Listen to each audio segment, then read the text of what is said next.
Big welcome to Shawn Smucker to the podcast today. Shawn is an author of award-winning books. His latest book is These Nameless Things, and then his award-winning books include The Day the Angels Fell and Light from Distant Stars, both winning awards on Christianity Today. And he is a writer, a ghostwriter, and thanks for joining me today, Shawn. Yeah, thanks for having me, Ed.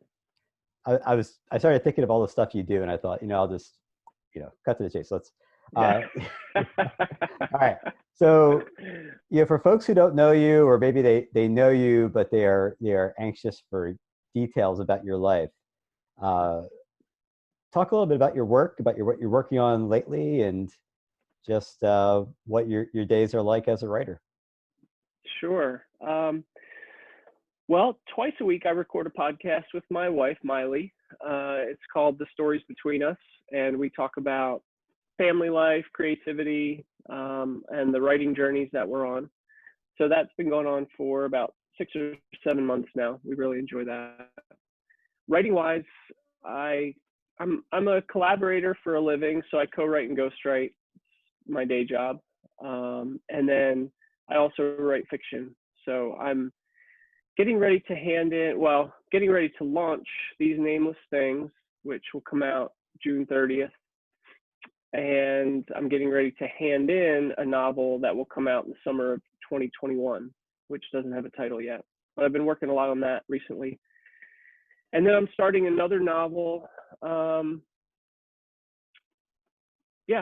So I always have, for the last 4 or 5 years, I've always had a novel sort of on the go. I realized, I don't know, this might be getting off topic, but I realized about 4 or 5 years ago that I was doing a lot of writing, but it wasn't writing that I necessarily wanted to do, or writing that I wanted to specialize in. A lot of blogging, a lot of nonfiction writing, which is fine. I enjoy it, and it's how I make a living. But it wasn't, my dream would be to be a novelist. And I wasn't really writing hardly any fiction.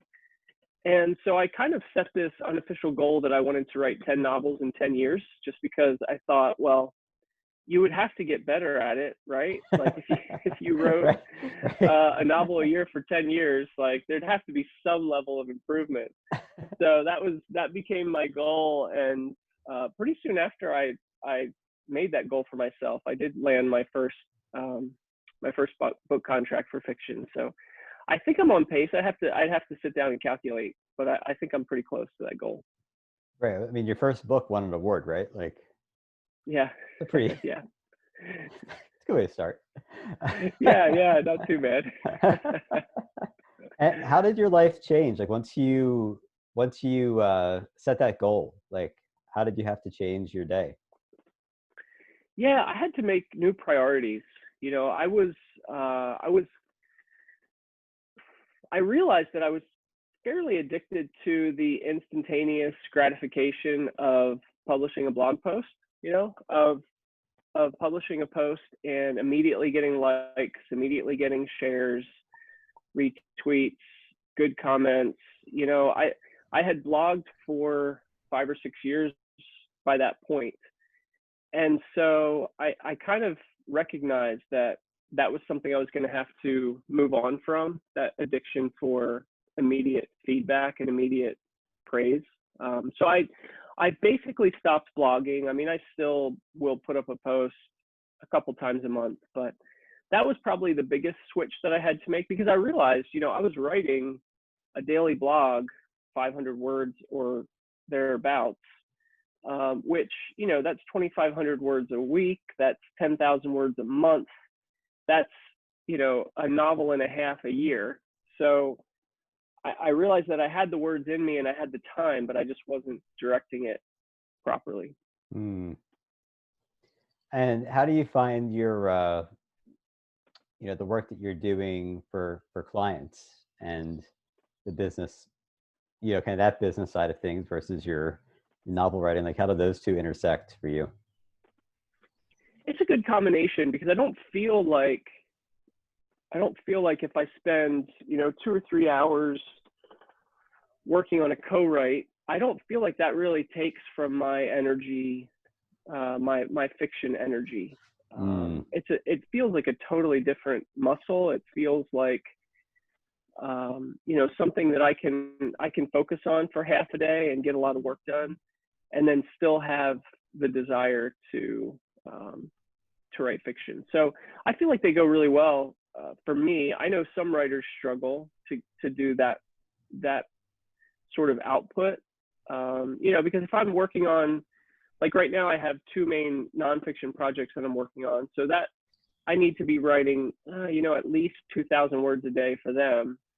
And I try and write 1,000 words a day with the fiction that I'm working on. So, it just depends on your writing speed and your capacity, I think, as to whether or not that works. Because I know for some writers who do co-writing, they're always disappointed that they don't have enough energy to focus on their own stuff. Yeah, yeah. And so, you moved from nonfiction writing to writing novels, and this might be like insider publishing talk here, but one of the things that a lot of people say is that with nonfiction book publishing, your online platform, social media, Twitter, Facebook, Instagram, like all that stuff is more important for nonfiction versus like a novel. Did you feel like that was kind of like a weight off your shoulders, or was it more just an intentional, like, I'm not going to worry about this? Well, I certainly haven't felt the pressure from my publisher, and I haven't any pressure that I feel to maintain social media platforms has so far been mostly self-inflicted. I haven't necessarily felt a release from that completely, though, because there's still the practicalities of, if you're not out there selling your books, who is? The reality is that they're probably sort of languishing. So I haven't really been able to walk away from it completely. I do feel like I've spent more time. I don't know. I've tried to figure out how to spend my time more wisely when it comes to those things. Right. And not promoting as much maybe as I did in the past. But it's kind of a moving target for me. It's hard to figure out. Right. Yeah. Have you felt like your use of any particular social media channel has evolved, or you've cut back on anything or increased something that's been helpful? Facebook has definitely lessened. I wouldn't say that I post less than I used to, but I definitely don't scroll nearly as much as I used to. I don't engage on there as much. Right. It just feels so divisive these days. And, it's almost impossible to post anything on there without people getting upset. And so I've just sort of, as an Enneagram 9, I think it's just made me feel very, very uncomfortable. I probably enjoy Twitter the most. I'm not sure why. I have to think about that. I had installed, I switched browsers recently. So on my old browser, I had installed, I can't even remember what it's called now. BlockSite. Okay. I have heard that. And I think that's what it's called. And that had worked really well for me because I had, you can block out times, so I had basically blocked out everything during the day except for maybe a half an hour over lunch and an hour like in the afternoon, late afternoon, at least during the workday. And so I do feel much more productive when I have that little check sort of in between me and social media. Now, I recently switched browsers because that browser was giving me problems, and I have not yet made the move. I just haven't taken the time to install the hardware or the software, and I can tell a big difference. Like, I'm definitely just sort of quickly checking more often. Yep. Being sucked in more often. Yep. So that's something that I'm going to have to take care of. Right. Yeah, I can I can tell the difference between the mornings when I have self-control. I have that app on my computer.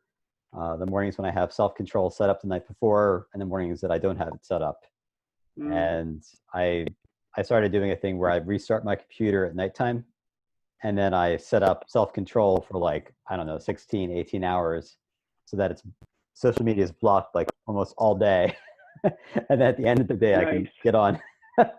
Yeah, yeah, yeah. That's, I mean, you know, I had taken about 3 weeks completely off in, maybe it was, let's see, what is this? This is May. So I think it was around February or March. Mhm. I had just decided I needed some time, some space. And so I got off and did not get on for about 3 weeks. And, you know, when I do those, I'm just so amazed at how peaceful I feel. You know, there's like, I don't, it's hard to describe. It feels like I'm here in a Mm. way that I'm not when I'm on social media. It feels like because when I'm on social media, like I am currently, I always feel kind of this nagging, like, whisper in my head. And it's not necessarily a negative whisper, it's not a positive whisper, it's just that it's there. And when I take those breaks where I'm completely off, it's it's kind of like a haze lifts somehow. Mm. I don't know if that's Mhm. the right way to describe it. Yep. Um, so the reason I got back on was because our podcast numbers just plummeted, you know, when I wasn't sharing it. Um, Right. Right. like literally half, you know, of what it was before. And it's just, I have a really hard time with balance. You know, like for me, it's much easier to be completely off than it is to be dabbling, you know, in and out here and there. So I've Right. got to figure out a way to get better at that. Right. Although, like, social media is designed for complete indulgence and Yeah. unchecked usage, so Yeah. it's kind of an uphill It's, battle. it is an uphill battle. It's, what did I read in an article, probably one that you had sent to me. It's us against the $1 trillion supercomputer, right? Yep. It's like our Yep. brain against Yep. a Yep. contest in which we will always lose. Yep. Yeah. Yeah. Tristan Harris. Yeah. And there's another guy who said, it's you versus 1,000 engineers. So, you know, Exactly. yeah. Unfair chess. Right. So you've already kind of hinted at some of this or shared a little bit of this, but one of the things I talk about in Reconnect is about how we restore ourselves. It's not just that we want to put barriers, but we want to like create space for good things. We want to whether it's making space to write a novel or taking breaks. I'm curious, just what are some things that you've either done, just kind of like one-time things that you've done like that fast, or are there things that you're doing right now that have been helpful for you in restoring yourself, restoring your soul, restoring relationships? Yeah. So one thing that's hugely helpful for me is I went through a phase where as soon as I got up in the morning, I was checking social media. You know, this was a little while ago, but it just became my sort of wake up, roll over. Oh, there's my phone. The kids aren't pulling on me right now. I'll see what I can look at. Yeah. And it's interesting because, like you said, a lot of times it's not just about blocking, but it's about replacing. And so instead of blocking myself from the phone, I just simply replace social media with pray as you go. Mm. And it's really, I'm kind of out of the habit now, but it's such a renewing practice. And I think the phone is already there. We don't have a clock. Like we barely have any clocks in our house anymore, Right. probably because of these phones. All the And phones. Yeah. yeah, so we have it for a clock and it's there already. but I think to just sort of make a subtle shift in how we use it can make all the difference. So for me, that became a really comforting practice. Mm. And that's what's interesting to me, is that I feel like, these practices almost need to evolve. It isn't like you fix it once and you're done. Like, it's kind of an ongoing tweaking or tinkering where, life changes, there's different challenges, different habits. Yeah, even just different prayer practices that kind of develop over time. Yeah, and I'm not sure, I mean, fasting, I think, is wonderful, but I wonder sometimes if it's the daily struggle that can actually be good for us to engage in trying to create better practices instead of just throwing something out the window. And my wife and I had a very serious conversation maybe 3 or 4 weeks ago, where so we have our 2 oldest kids have phones. They're 16 and 17. Our 2 middle kids use 2 of our old phones just for when they would go to school, so that they'd have something, because they walk through the city to the school. So then they turn it off when they get to school, and they're not allowed to be on it when they're home, but they have these phones. And I was just getting so sick of smartphones. And so we had this conversation one time, and I told Miley, I said, why don't we just get rid of these things? Like, we complain about them all the time. Right. Like, why don't we just take our phones and take them into the store or throw them in the trash and get flip phones? Like, seriously, why do we keep doing this? Yeah. We had a long conversation about it, and Miley is by no means a technology advocate. I mean, she would normally be the one to make this suggestion. But her point that she brought up was, while we have the kids in the house, now is a really wonderful time for us to be able to help them figure out how to use these things, because as soon as they get out, they're going to get one. So we can, we can shut them off from it while they're in our house till they're 18 or 22 or whatever. But at some point in their adult life, they're probably going to get a phone, and then who's going to have the authority that we have now to step in and sort of guide them in a way towards healthy technology use? So I thought that was a good point. I think the easiest route probably would be just to get rid of phones, and then we wouldn't even have to have these conversations. But right. I think there is something to be said for learning how to navigate something that's difficult instead of just eliminating it. Right. And I think that, the helpful thing for like a fast is that, it gives you that baseline of like, this is what it feels like when I'm, normal. But I'm not, like plugged into the matrix, and kind of helps you get a sense of that. And then you can recognize when you're off balance, and when you maybe need to, change your habits or pull back a bit. I mean, I feel like that's really helpful in that regard. And that's a conversation that we even had with our oldest son.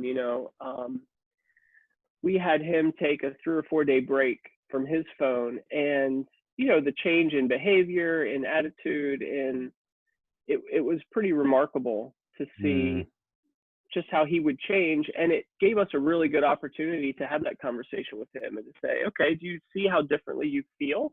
Do you see how differently you act, how you sleep better, all of these things? And I think doing that from time to time, you're right, is a good way of reminding us of, how we can be without those things. Well, that's super helpful, and I'm glad you guys are having those conversations with your kids right now. I'll be in touch in a couple of years. Yeah. It's a lot. I think we've discovered it's a lot like food. Especially, as your kids get older, they have access to eating more of their own choice of foods, snack foods, junk foods, candy when they're out and about. Our kids wander the city now, so they stop at CVS or gas station and get what they want. But I think the important thing is to help them to become conscious of how good food makes them feel and how bad food makes them feel. And, they're still going to be free to make that decision as they get older of what they're going to eat. But I think one of the best things that we can do as parents is to help them to always be returning to that question of, how does this actually affect me? How am I feeling, honestly? And does that mean that I'm not going to eat a Snickers every once in a while? No, of course not. I'm gonna treat myself. But remember, like you're saying, remember what that baseline is like and how good that feels. Right. Definitely not hiding Snickers behind that radiator right there behind you, right? Well, no, they're not, but I probably am. Yeah, I was gonna say. Yeah, we've had that conversation about ice cream, about like see how crazy ice cream makes you feel, like. Yeah, That's the sugar.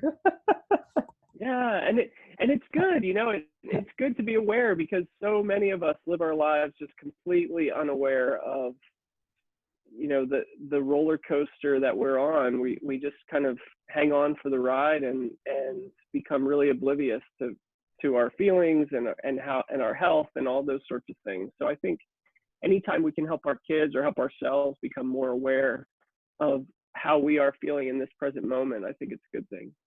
Mm. Well, thanks so much, Shawn, for sharing and for just being a part of the conversation about how you're reconnecting. How can folks connect with you these days? What are the best places to find you? So my website is shawnsmucker.com, SHAWN. I'm on Twitter at Shawn Smucker, and our podcast is called The Stories Between Us. So those are all good places to That's find on me. iTunes and all the usual spots. Yep, all the usual places. Yep. All right, awesome. Well, thank you so much, and you and your family have a great evening. Thanks. You too, Ed. See ya. Thanks.